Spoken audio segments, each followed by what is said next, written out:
Olá pessoal, tudo bem com vocês? Espero que sim. Neste vídeo eu quero falar um pouquinho sobre democracia. A palavra democracia vem sendo utilizada constantemente, pelo pessoal da extrema esquerda. Toda hora que você vê eles falando um discurso desse pessoal da esquerda, você vê eles falando sobre democracia.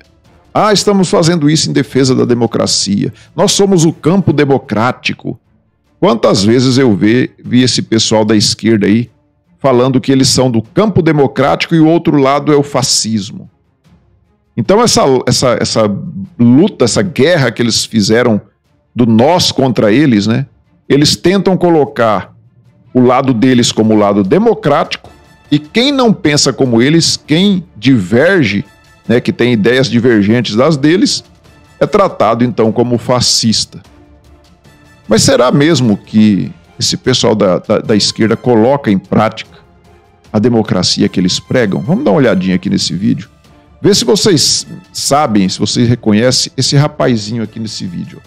Dá uma olhadinha. Esse rapazinho magrinho de óculos ali, ó. Olha quem tá aqui. Olha, causando, só que chama ele de bandido. Aqui, que absurdo. Dá licença, por favor. Dá licença, por favor. Ai. Esse rapaz que colocou a mão, esse magrinho de óculos, que estava junto com o Zé Dirceu, ele estava junto com o Zé Dirceu e ele é filiado ao PT.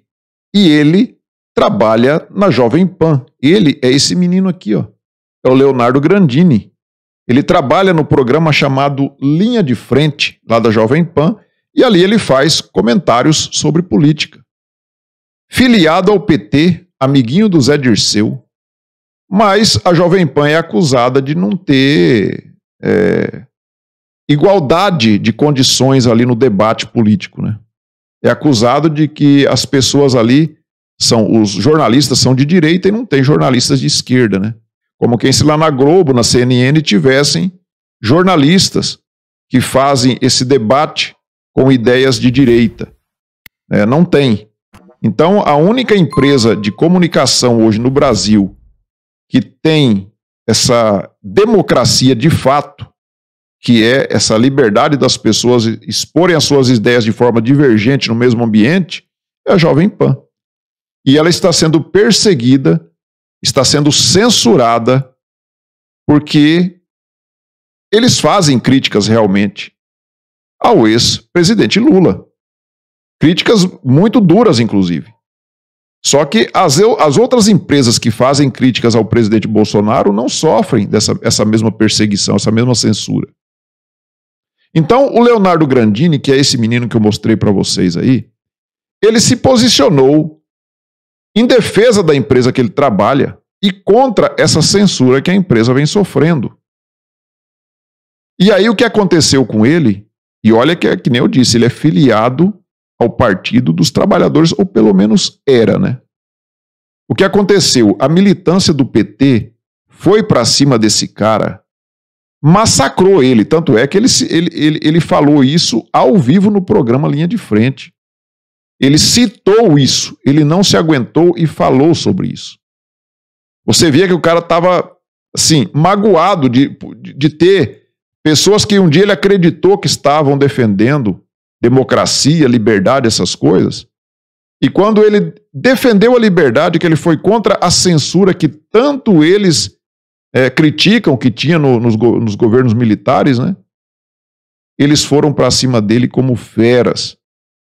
E aí hoje à tarde eu já vi uma notícia na Jovem Pan que ele tinha sido desfiliado do partido. Eu não sei se ele mesmo pediu a desfiliação ou se ele foi expulso lá do PT. O fato é que essa gente não tem nada de democracia. Não tem nada de campo democrático, como eu já vi o próprio Leonardo Grandini, esse próprio menino aí falando na Jovem Pan, do campo democrático, se referindo à chapa Lula-Alckmin.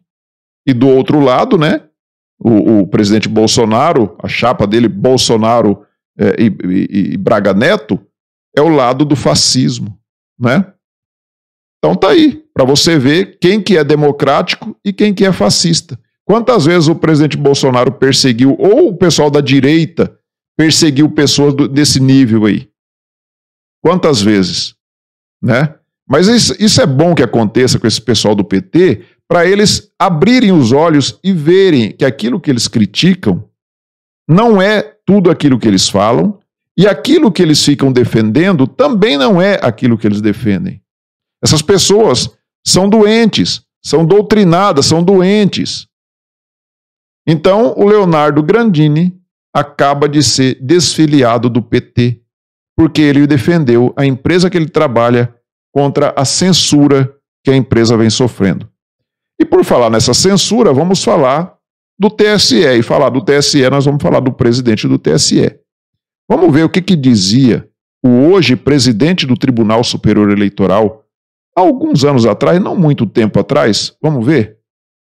A questão do nosso simpatizante aqui, de um governo corrupto, que foi colocado para fora do Brasil pela corrupção, pela falta de vergonha na cara de quem roubava bilhões e bilhões. Se, ao invés de roubar bilhões, tivesse investido na segurança, se ao invés de desviar dinheiro para construir porto em Cuba, tivessem investido em presídio, nós estaríamos muito melhor. Obrigado. É o que dizia aí o hoje presidente do Tribunal Superior Eleitoral, que está proibindo a Jovem Pan de falar esse tipo de coisa aí em relação ao Lula.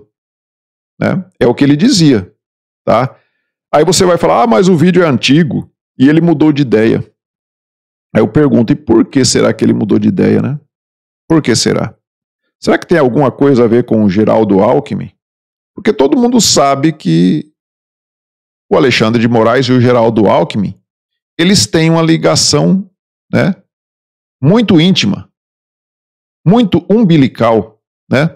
O Alexandre de Moraes foi secretário de segurança durante o governo lá do PSDB, lá em São Paulo. Tá certo que foi o Michel Temer, o presidente, que nomeou ele lá para ser ministro do Supremo Tribunal Federal. Mas ele só adquiriu essa condição graças ao Geraldo Alckmin. Graças ao Geraldo Alckmin. E hoje o Alckmin é o candidato a vice do Lula.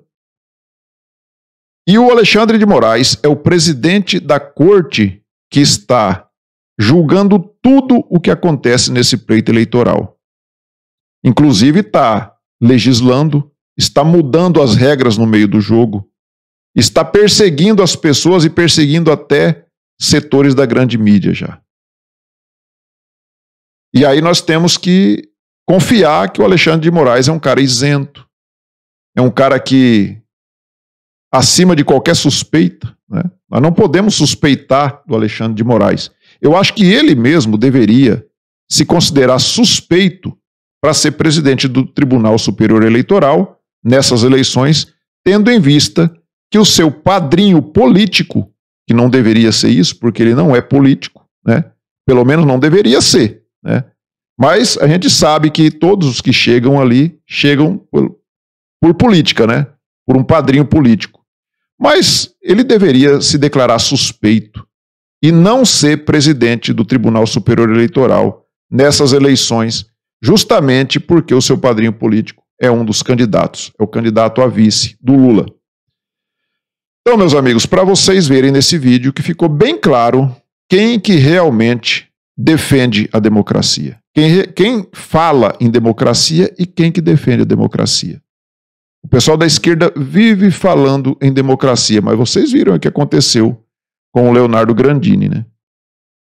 Vocês viram o que aconteceu com ele. A militância foi para cima do cara e acabou ele sendo desfiliado do partido. Desfiliado do partido. Por outro lado, eles acusam o presidente de ser antidemocrático e a gente não vê acontecendo isso. O presidente nunca perseguiu ninguém. Eu acho até que ele é até muito pacato demais, às vezes, o presidente Bolsonaro. As pessoas fazem coisas com ele, como é aquele caso lá de jogar bola com a cabeça, com a maquete da cabeça do presidente. Todas as perseguições que foram feitas contra ele, e é uma vez ou outra que ele entra com ação na justiça, até porque ele já chegou à conclusão de que ele raramente vai ganhar uma ação na justiça, né? Porque a justiça está toda do outro lado. Mas é assim, a gente não pode desanimar, nós temos que ir para cima, as coisas estão mudando, né? Nós já estamos virando essas eleições para o nosso lado. Nós vimos agora nos 3 maiores colégios eleitorais, já teve uma mudança muito grande, principalmente em Minas Gerais, onde pesquisas internas já mostram uma virada mesmo. São Paulo, Rio de Janeiro, tem aumentado bastante também a votação, e nós temos a certeza que Deus vai nos dar essa vitória no dia 30 de outubro. E não adianta o sistema ficar desesperado, né, falando que eles são democráticos e nós não. Quando nós fomos para as ruas no dia 7 de setembro, a coisa mais linda, uma festa muito democrática, e você vê a grande imprensa, você vê esses ministros do Supremo Tribunal Federal falando em atos antidemocráticos. Isso deixa a gente muito revoltado, sabe? Muito revoltado, porque nós estamos vendo o que está acontecendo. Nós estamos ali de forma pacífica com a bandeira do Brasil na mão e nós somos chamados de antidemocráticos. Ao passo de que nós vimos aí antifas quebrando tudo, jogando pedra em polícia, colocando fogo na bandeira do Brasil e chamados de grupos em defesa da democracia. E é isso que está acontecendo. A esquerda jamais defendeu a democracia na prática. Eles falam muito em democracia, mas você não vê o Lula sendo capaz de tecer uma crítica sequer ao seu amigo Daniel Ortega, um ditador que está perseguindo os cristãos lá na Nicarágua. Então, meus amigos, eu peço a vocês que observem aí se vocês já estão inscritos aqui no canal. Se não tiver, dá uma força pro canal, clica aí no botão inscrever-se, se inscreva, deixa o seu like também, faça seus comentários, isso vai ajudar bastante aqui pro canal crescer, né, para ter mais engajamento aqui no canal. E porque nós estamos sofrendo realmente uma perseguição, não só os canais com maior relevância, não. Os canais pequenos também têm sofrido uma perseguição muito grande. O nosso engajamento tem diminuído cada vez mais, né? A gente perde inscritos todos os dias, você está vendo aí a perda de inscritos, você ganha 10 inscritos, daí a pouco perdeu 5. Então é uma coisa estranha o que está acontecendo hoje nas redes sociais. O meu Twitter já foi banido, eu não vou mais mexer com o Twitter, eu enjoei, porque é muito bom para a gente estar se informando algumas coisas que estão acontecendo no Twitter, ali já sai de imediato, mas eu fui banido do nada, e eu vejo o Janones fazendo tanto de mentira que ele faz, eu vejo aquela Bárbara Gância fazendo aquele xingamento à filha do presidente, e eles continuam lá no Twitter, sabe? Então você vê que tem um lado, isso cansa a gente. Eu sei que nós não podemos desistir. Desistir não pode existir no nosso vocabulário, né? É retroceder só para tomar impulso. E vamos com tudo para essa última semana que está se aproximando aí, para a gente conseguir o número suficiente para a gente não ter nenhum susto no dia 30. Dia 30 de outubro, nós vamos reeleger o presidente Jair Bolsonaro com a graça do nosso Senhor Jesus Cristo. Fiquem todos com Deus. Tchau.